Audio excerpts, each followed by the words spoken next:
Karibu katika habari za hivi punde kutoka hapa Balabala TV. Msomaji wake ni mimi Donald Musa.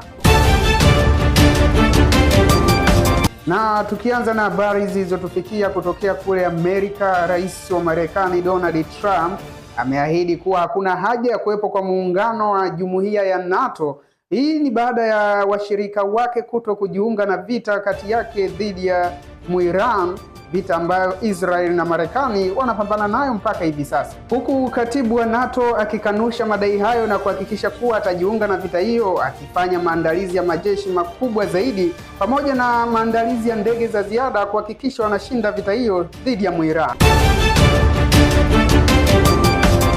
Na kwingineko katika michezo na burudani, tambo zaendelea kuwa nyingi kwa mashabiki wa Simba pamoja na Yanga kuelekea nani kutoa ubingwa wa ligi kuu soka Tanzania bara.